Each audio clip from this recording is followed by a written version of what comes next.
नमस्कार, आपके साथ मैं हूं विद्यानाथ झा। गोरखनाथ के जिस मठ से महंत आदित्यनाथ यूपी के सिंहासन तक पहुंचे हैं, वहां उनकी भूमिका एक गौ सेवक की भी है। आदित्यनाथ की पार्टी ने चुनाव के पहले अपने संकल्प पत्र में ही इस बात का ऐलान कर दिया था कि यूपी में सभी अवैध बूचड़खानों का शटर डाउन कर दिया जाएगा। सूबे में जगह जगह गौ तस्करों और अवैध बूचड़खाना चलाने वालों पर कड़ी कार्रवाई हो रही है।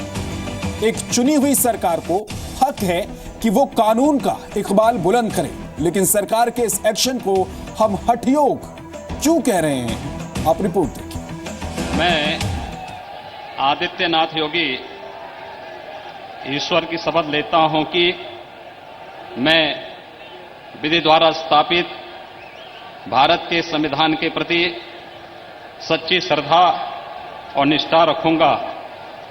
मैं भारत की प्रभुता और अखंडता को अक्षुण्ण रखूंगा। यूपी की कुर्सी संभालते वक्त पद और गोपनीयता की शपथ लेने वाले आदित्यनाथ योगी को गौ सेवा के लिए किसी पद की जरूरत नहीं पड़ी।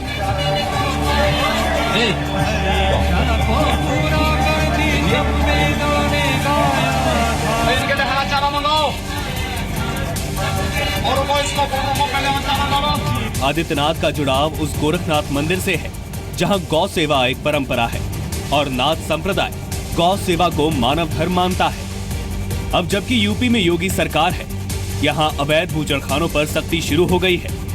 सूत्रों के मुताबिक सीएम आदित्यनाथ ने अधिकारियों को अवैध बूचड़खाने बंद करने और गायों की तस्करी को पूरी तरह से रोकने के लिए एक्शन प्लान बनाने का निर्देश दिया है।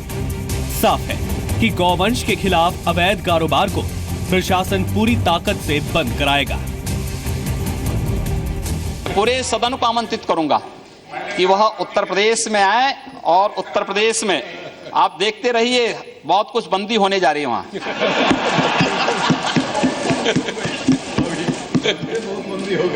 बहुत कुछ वहां पर बंद होने जा रहा है। जो कुछ भी गलत चल रहा है उसे बंद कराने के लिए सख्ती तो करनी ही पड़ती है।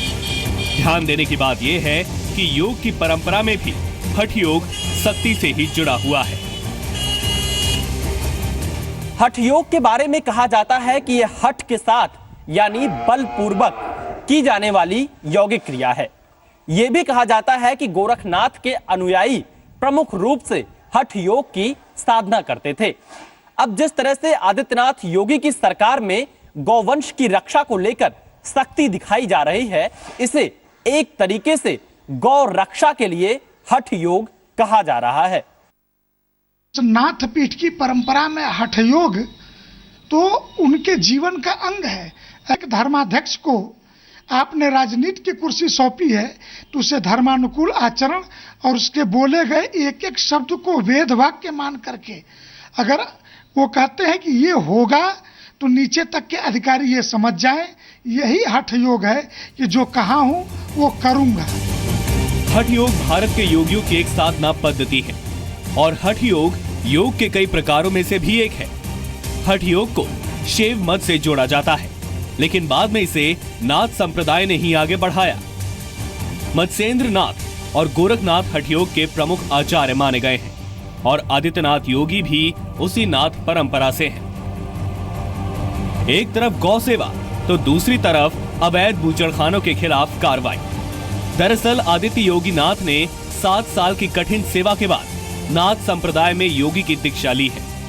वो योगी जिसका दिन सूरज के उगने से बहुत पहले तड़के 3 बजे ही शुरू हो जाता है। वो योगी जिसके लिए गौ सेवा और गौ रक्षा मानवता के परम कर्तव्यों में एक होता है। मुख्यमंत्री आदित्यनाथ के बारे में कहा जाता है कि गोरखधाम मंदिर परिसर में रहते हुए गौशाला में जाना उनकी रूटीन का हिस्सा है।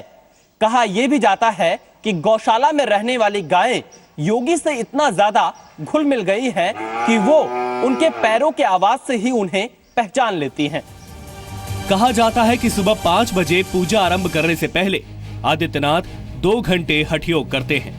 इसके बाद ही शुरू होता है लोगों से मिलने जुलने और बाकी जरूरी काम निपटाने का सिलसिला।